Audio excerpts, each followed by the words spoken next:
Warren, there's no My Android Journey section this week, so that'll be your podcast highlight, will it? It definitely has to be my highlights from Talkback. Hi. As we continue with our theme of highlights from Talkback, we come to the 10th installment. In the 10th installment, I'll be doing a couple demonstrations found in Talkback 12.1. For maximum compatibility, I'm doing this on an older device that does not support multi-finger gestures. Thus, I am using the Pixel 2 XL. This demonstration is being brought to us by the a cappella voice in the voice of Heather. I am now sitting on my home screen and I will demonstrate the first item that I'm talking about. This has to do with adjusting your volume on the fly without the need to go into the sound settings or finding the slider and utilizing the up or down volume keys. Instead, we'll be learning how to long press either the accessibility or media volume and slowly decrease the volume or rapidly change that volume. I will now show you what I am talking about. When you hit the up or down volume key, the volume controls pop up on the right edge side of the phone. Here, we find things like accessibility volume, media volume, ringer, and notification volume. And we also find things like sound settings and so on. I will now hit one of those volume keys to pop up that volume control on the right edge of the phone.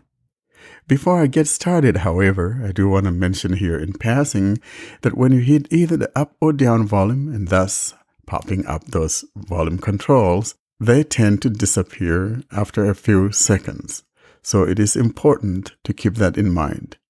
Having said that, now I will tap one of those volume keys to pop up our controls on the right edge of the phone. Ring. Accessibility.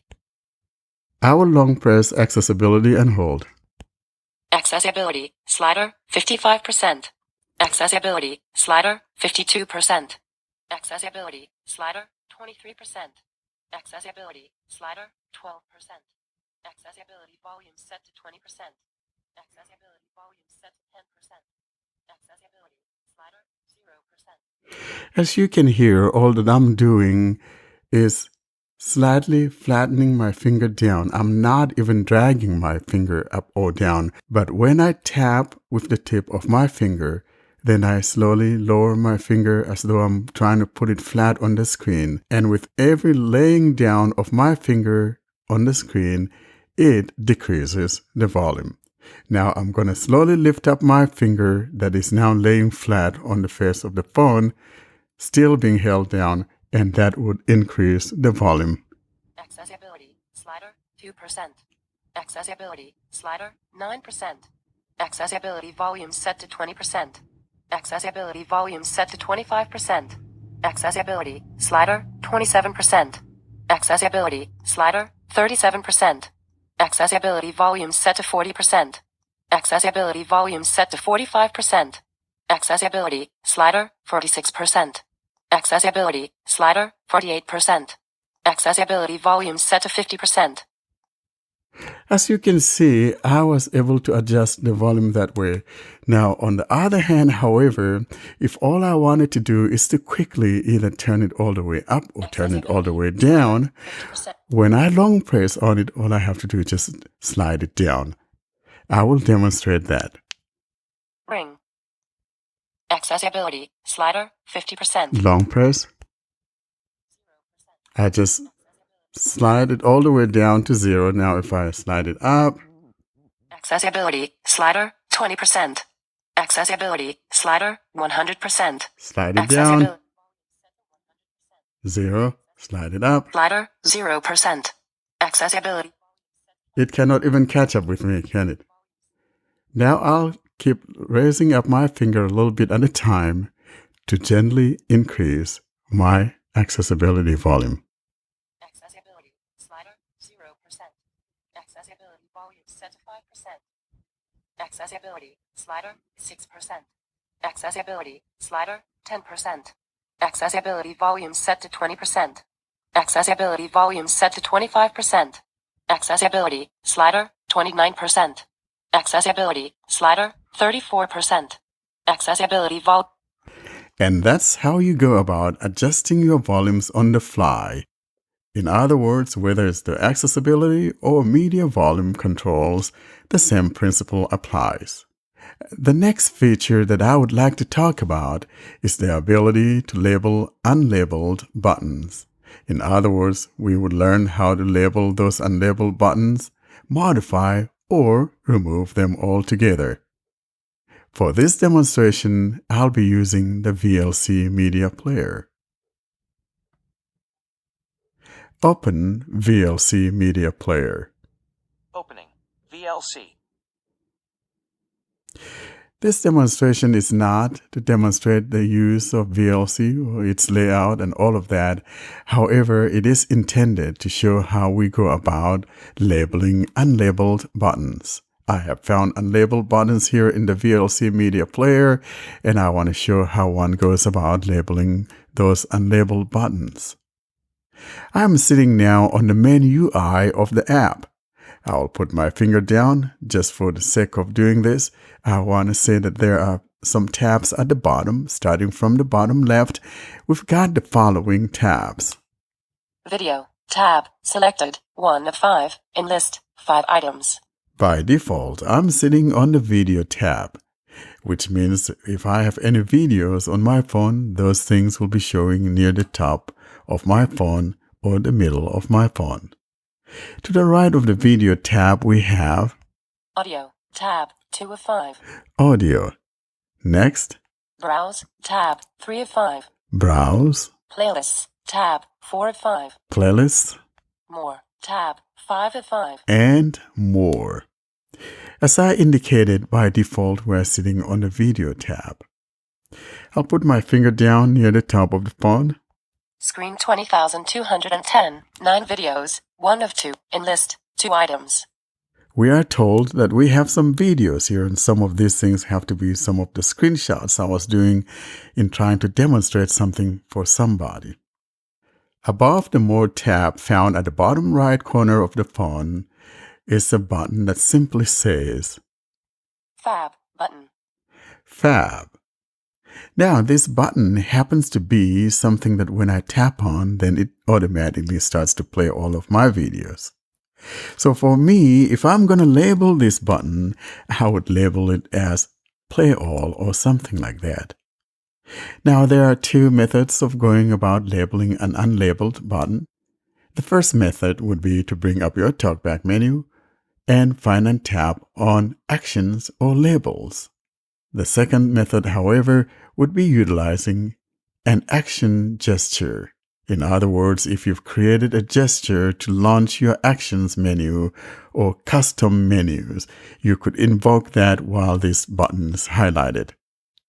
For the sake of this demonstration, I'll be using the first method, and that would be the one to invoke the Talkback menu, find and tap on the Labels button. I will now put my finger down, draw a line down and curve to the right to bring up the Talkback menu, since this phone does not support multi-finger gestures, wherein I could have simply used the 3-finger tap to bring up my Talkback menu.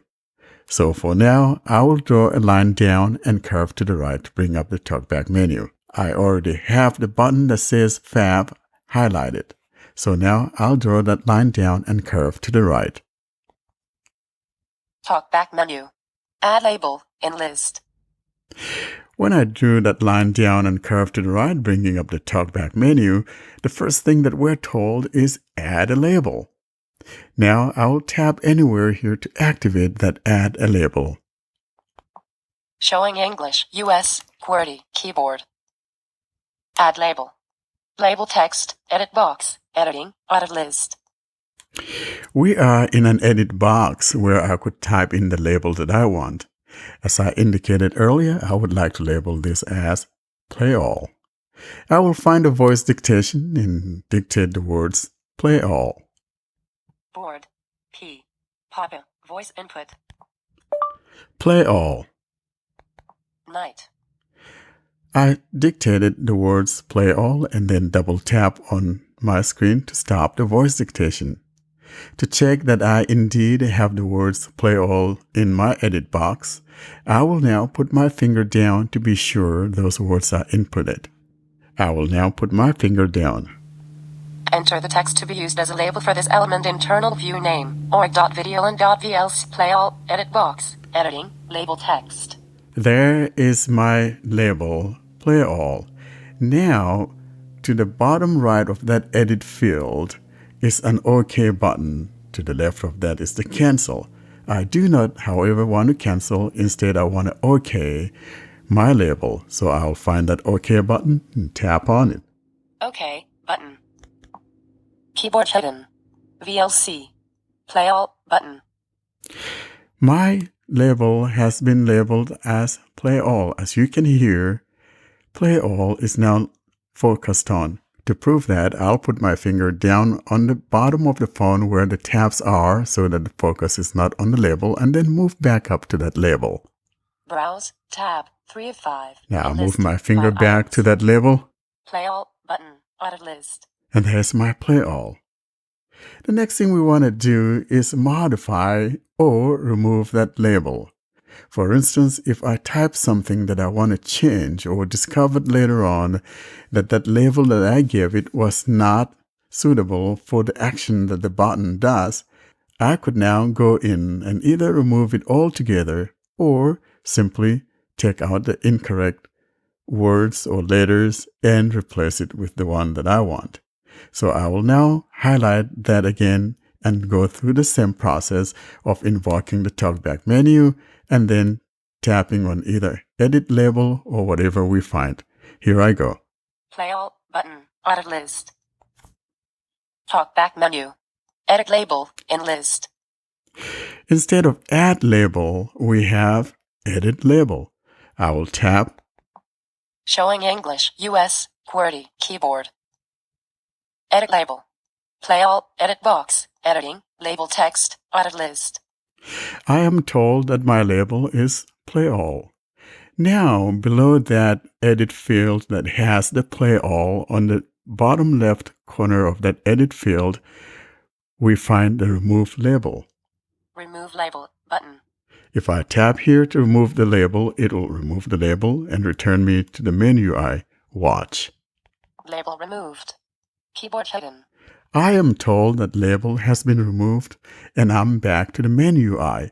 I'll put my finger down at the bottom of the phone where the tabs are and then move my finger to where that button is. More. Tab. 5 of 5. In Move list, my finger 5 up. items. Fab. Button. Audit list. My fab button is back. My label, which was labeled as play all, is gone. And that's how you go about labeling buttons or removing labels or editing a label. That's a really popular segment as well, though. We do get questions from new users all the time about how to do such and such with Talkback, especially as Talkback's evolved from 8.2 through 9x through to 12.1. So Warren's Talkback highlights is charting that course for you as Talkback evolves and changes.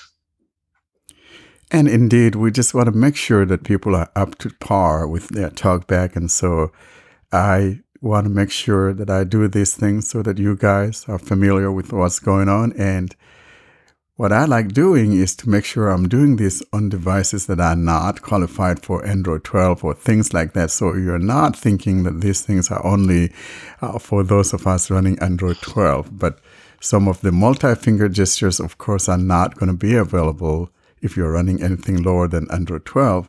But some of the functionalities are still there all the same, and this is why these highlights from Talkback is important. And if you find that despite Warren's labours, Talkback isn't quite delivering what you want, you can always switch to commentary. That would make me a little bit sad, though, because I am the evangelist. Yes, you are. And to be fair, I'm not on commentary, mainly because the developer annoyed me, but I am with you on Talkback. But we do want to mention here, though, in passing, that we actually love the fact that we do have commentary for those that prefer to use it. And again, for me, it's all beautiful because it's another tool in our toolbox. And Android is beautiful for that, and we love having commentary screen reader there because if there's something that your Talkback is not doing and the commentary screen reader does it for you, then of course absolutely use it. And it's just that maybe I happen to be one of those that I kind of want something that is native on my phone, especially when it comes to screen reader, and hence the reason, of course, for me I gravitate towards Talkback instead of the commentary screen reader. Yeah, it is a fully feature screen reader commentary. It has many configuration options, as Mariam will have shown you through the 10 plus episodes she's done to date. So it probably is the most systematic and documented commentary resource around. Actually, there are others, but I think this one is, it's well maintained and current, and it does give you an insight into how powerful commentary is. That's all for this week, folks. Austin, where are we? So people can get in touch with us by visiting us on the website, learn about everything that is on the website, read the articles that we have, and we will add more. Even you can add more if you want. If you have some material you want to submit to us, you can directly create an account on the website and post it with your name being shown on the site. So that is one way of getting in touch. Another way is if you have feedback or questions or comments, or you want to come on the show, or you want to appear for those special events that I spoke in the announcements. And if you cannot fill the form on the website due to some reason, you can email us at contactus@blindandroidusers.com. Our mailing list is a very nice place to stay and subscribe. Blind Android users plus subscribe at groups.io. The link for Telegram, Twitter, YouTube, and Clubhouse will be in the show notes, so you can go and follow them. So please like and share the podcast on video, subscribe to it on all your favorite podcasting apps, and tell about the podcast to your friends. So until then, we will see you next week. See you next week, folks. Bye-bye. Bye, everybody. And that has been another episode of the Blind Android Users Podcast. As always, we appreciate hearing from you. You send those email messages to contactus@blindandroidusers.com. For those My Android Journey stories, we encourage you to send those to myandroidjourney@blindandroidusers.com. Until we see you in our next episode, you have a wonderful day.